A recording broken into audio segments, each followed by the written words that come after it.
consecuencias en el Ecuador y el mundo. A esta hora recibimos ya en este estudio a nuestro invitado. Se trata de Rodrigo Gómez de la Torre, ex integrante del Consejo del Trabajo, a quien agradecemos por atender esta invitación. Rodrigo, gracias por estar en este estudio. Le hemos invitado a Rodrigo para hablar sobre una posibilidad cierta que el presidente saliente, el señor Guillermo Lasso Mendoza, deje fijando el incremento salarial para el 2024, que sería de $25, es decir, el próximo año sería un sueldo básico unificado de $450. ¿Cómo miras tú este anuncio de autoridades gubernamentales? Jorge, buenos días. Ramiro, buenos días, y buenos días a todos los radioescuchas. A ver, creo que es importante recordar primeramente que, de acuerdo a la norma, antes del 30 de noviembre se deben dar las dos reuniones del Consejo Nacional de Trabajo y Salarios, en donde una de las responsabilidades que tiene el Consejo es buscar un consenso entre trabajadores, empleadores y gobierno para la fijación del salario unificado. Es claro que en campaña se hizo una oferta de subir el salario hasta $500, entendiéndose $25 por año. Uh-huh. Primer año no hubo consenso, que era lógico, porque se había hablado también de la necesidad de una reforma en materia laboral. Entonces no hubo la reforma, pero sí se subió el salario el primer año. Segundo año, mayor debate no existió, se cumplieron los formalismos de las reuniones y se subió el salario, y de hecho se definió la alza salarial antes del 30 de noviembre, uh-huh, que no fue el primer año, que se extendió hasta diciembre las reuniones. Y en este año, bueno, yo me he retirado del Consejo. Sin embargo, he visto ya la decisión desde la Presidencia de la República para que le ejecute el ministro de Trabajo de, como se dice, dejar subiendo el salario ya antes del 30 de noviembre. Además, no sabemos hasta cuándo el presidente Lasso va a estar en funciones, porque se habla del 14, se habla del 15, y hay otras declaraciones de la presidenta del Consejo Nacional de que dice que podría demorarse hasta enero si es que hay muchas apelaciones. Impugnaciones, gracias.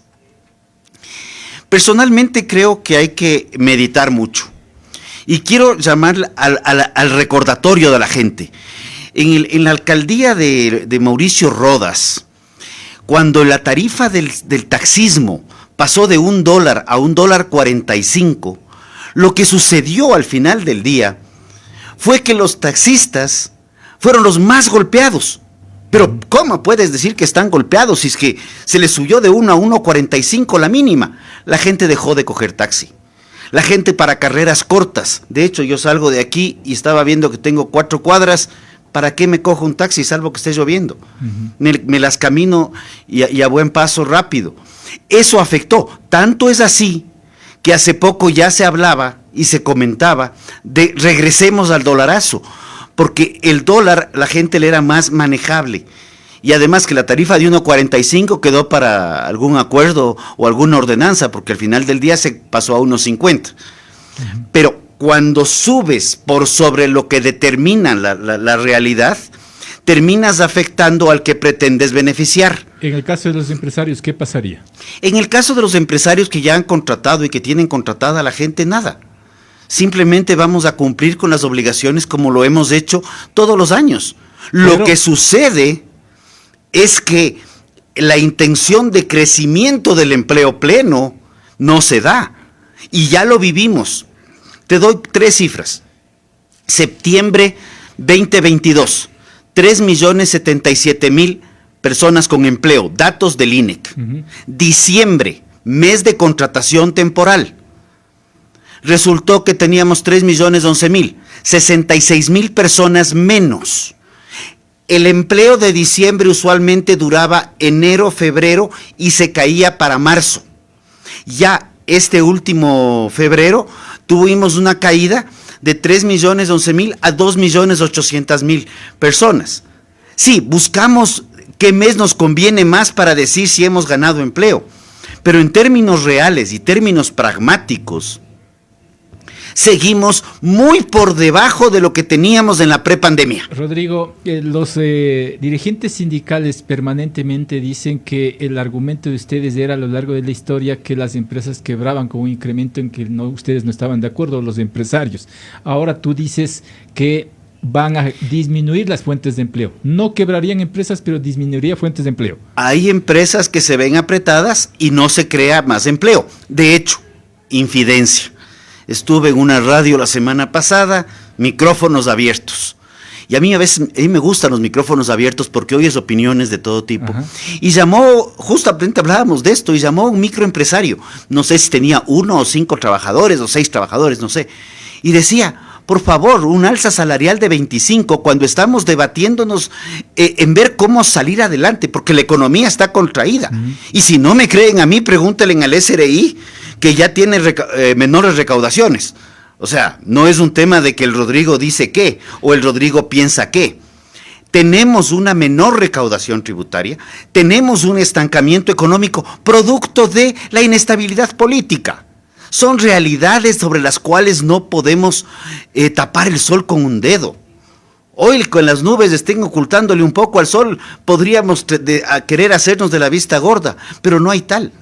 La economía no ha despuntado y ahorita entramos en un gobierno que le auguramos los mejores éxitos a Daniel Noboa, porque el éxito del presidente va a ser el éxito del país, pero es un gobierno de 15, 16, 17 meses, de los cuales 3 o 4 habrá un fenómeno del Niño, de pronóstico incierto, y 6 habrá de campaña electoral. O sea, la mitad del periodo estamos en otro tema. Entonces, no son acciones que van a generar un desarrollo y un levantamiento de la economía. Eso significa también, entonces, estimado Rodrigo, que en nuestro país podría también caer los niveles de aportes al seguro social y consecuentemente también tener problemas en ese sentido. Pero Jorge, recordemos contigo, con Ramiro, sentados aquí en primera vuelta, hablábamos con un buen amigo, Pepe Villavicencio, que ha regresado a la presidencia del FUT. Y hablábamos de eso. Necesitamos hablar de sostenibilidad de la seguridad social. Y estaba por entrar en ese lado, porque precisamente uno de los compromisos del presidente Noboa es subir la pensión jubilar. ¿A $450? No, al salario mínimo, que no sería 450, sino sería 475. Pero ¿de dónde sale esa plata? Si regresamos a Vladimiro Álvarez, ya tan recordado ¿y dónde está la plata?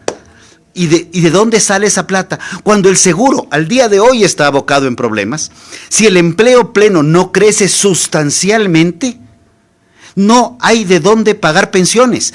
Y aunque el gobierno diga, el que sea, que no hay problema, el gobierno, Taita Gobierno va a venir a poner más plata. Pero resulta que la plata del Taita Gobierno, ¿de dónde sale? Sale de los impuestos. Entonces terminamos, que va a haber tener que pensar seriamente en que si queremos sostener la seguridad social sin más empleo pleno, habrá que subir el IVA. A nadie y que el que más consume, más paga. Y los productos de primera necesidad están exonerados, entonces hay una protección y creo que la elevación del IVA es una realidad. Segundo, más impopular todavía, e irónicamente más impopular dentro del lado de los ambientalistas.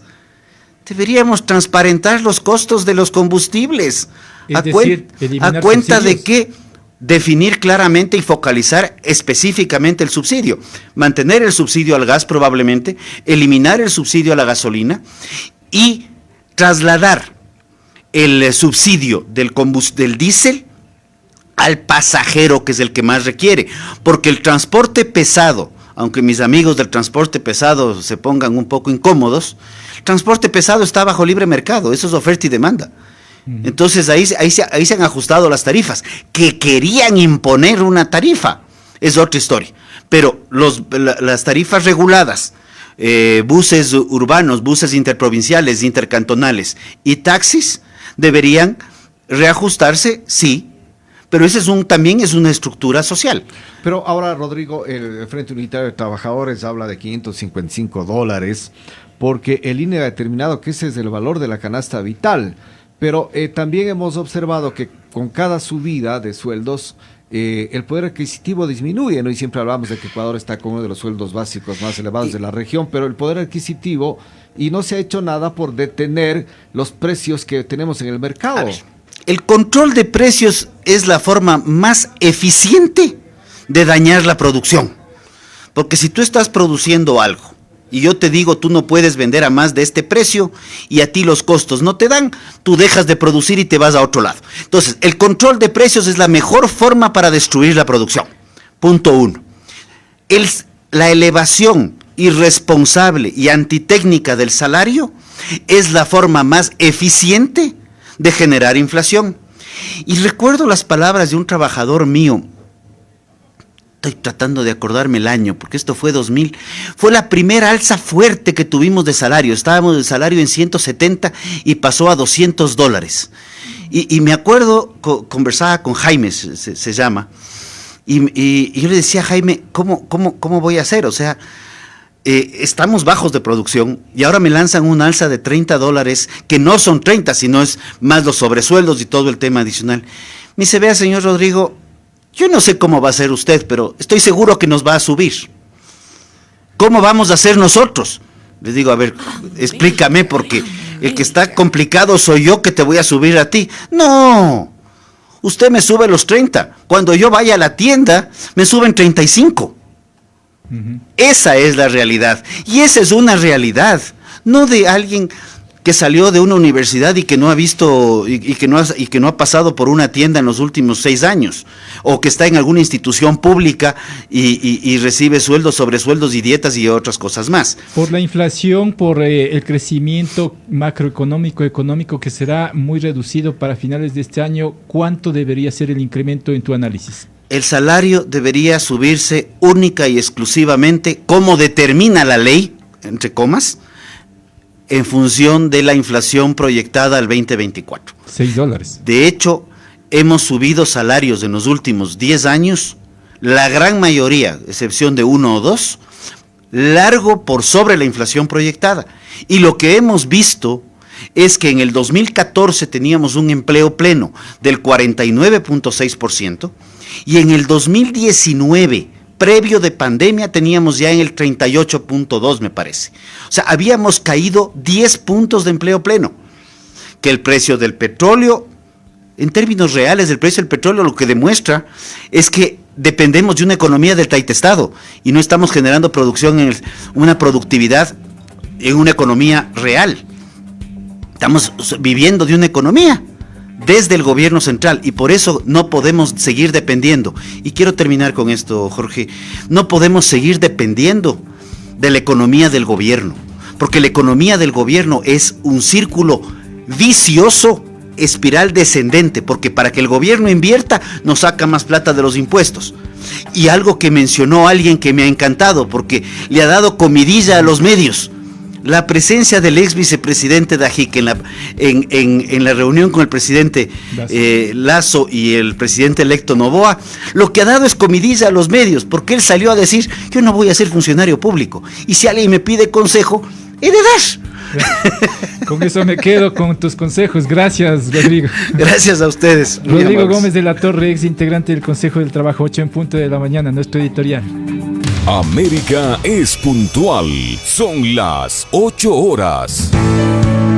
Enseguida, el editorial del día, a cargo del presidente ejecutivo de la cadena Radial América, doctor Galo Enríquez y Enríquez. Buenos días, Ecuador, buenos días a nuestros queridos compatriotas que viven fuera de nuestro lindo Ecuador en diferentes partes del mundo y hacen el favor de escuchar la gran señal de la cadena Radial América y miran nuestro canal de televisión en Internet América TV. Somos eternidad.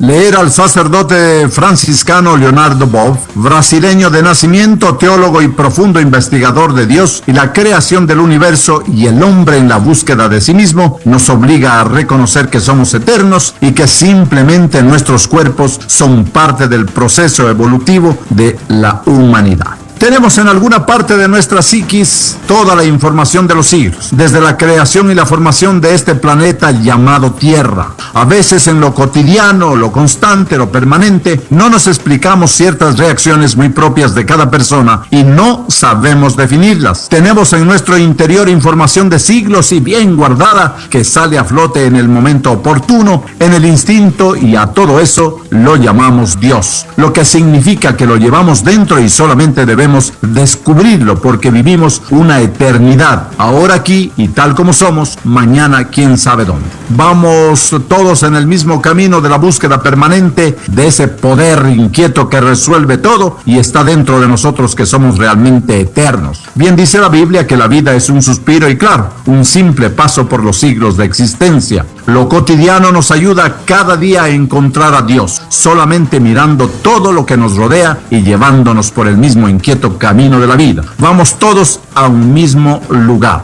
En una parte de sus escritos, Leonardo Bob dice: hoy nos encontramos en una nueva fase de la humanidad. Todos estamos regresando a nuestra casa común, la tierra, los pueblos, las sociedades, las culturas y las religiones, intercambiando experiencias y valores. Todos nos enriquecemos y nos completamos mutuamente. Temas importantes para reflexionar y para actuar de otra forma, ¿verdad? No solamente somos materia, somos seres eternos de paso por el aquí y ahora y debemos disfrutar de este privilegio. Buenos días. Esto fue el editorial del día, a cargo del presidente ejecutivo de la cadena Radial América, Dr. Galo Enríquez Enríquez. Buenos días, América. En Buenos Días América presentamos la más completa información de la actualidad del deporte nacional e internacional. Lo último dentro del fantástico mundo deportivo, con la seguridad de estar bien informados. Porque en Buenos Días América vivimos y sentimos el deporte. Bienvenidos. Gracias al gentil auspicio de Fundación Vista para Todos. Somos gente buena. ¿Qué tal, amigos? Saludos cordiales, muy buenos días, un buen inicio de semana para todos. Aquí estamos con la información del deporte y cómo no, amanecimos muy complacidos, muy alegres, muy felices por la conquista de medallas en los Juegos Panamericanos de Santiago de Chile. Y claro, cerramos la semana ayer porque Angie Palacios continuó ampliando su palmarés en este exitoso ciclo olímpico. La halterista ecuatoriana se coronó campeona y le dio la primera medalla de oro a Ecuador en estos Panamericanos. Desde la modalidad de arranque, la destacada pesista demostró su superioridad y con solo 2 intentos aseguró el primer puesto y con el tercero llegó a 118 kilos. Por otra parte, en el envión fue más cerrado. Palacio realizó 2 intentos, alzó 135 kilos y se coronó campeona. En este ciclo a París 2024, la deportista hace historia al romper el récord mundial en arranque en su división de los 71 kilogramos. Impresionante. Claro que sí, más información de los Panamericanos. El campeón olímpico Richard Carapaz obtuvo medalla de plata el día sábado. Esta medalla la obtuvo en la prueba de contrarreloj individual masculina. Richard se ubicó segundo con tiempo de 47:36. Me he sentido muy bien, dijo, y hemos hecho un gran trabajo con todo el equipo. Añadió la locomotora del Carchi, medalla de plata panamericana. Asimismo, Ecuador consiguió su primera medalla en cambio en los Juegos que se desarrollan en Santiago de Chile con la escaladora Andrea Rojas, que obtuvo medalla de bronce. Se ganó esa presea en la disciplina de escalada de velocidad femenina y pudo llegar a cuartos de final, después a semifinales y finalmente conseguir la medalla de bronce, donde se enfrentó a la estadounidense Sofía Curcio. Muy buena cosecha de medallas, seguiremos pendientes de lo que hace nuestra delegación en los Juegos Panamericanos de Santiago de Chile. En fútbol, ayer empezaron a llegar los 21 convocados por Diego Martínez para competir en el Mundial Sub-17. En la mañana ayer los seleccionados se realizaron las evaluaciones médicas, mientras que en la tarde se sumarán a la primera charla junto a su director técnico. El Mundial Sub-17 inicia el próximo 10 de noviembre y finaliza el 2 de diciembre. Indonesia-Ecuador el viernes 10, Marruecos-Ecuador el lunes 13 y Ecuador-Panamá el jueves 16 de noviembre. El primer entrenamiento de los ecuatorianos será hoy a las 10 de la mañana. Mañana martes a las 13 horas será la rueda de prensa del estratega Diego Martínez. Para cerrar la información del deporte, queremos contarles, señoras y señores, que ayer tenía que cumplirse el partido entre Liga de Quito y Emelec, pero por las fuertes tormentas eléctricas y el tremendo aguacero que cayó en el norte de la capital, bueno, en toda la ciudad prácticamente, se suspendió para el día de hoy y se retomará el partido en el mismo escenario a partir del mediodía. Sin embargo, se dieron otros resultados y con ellos el equipo de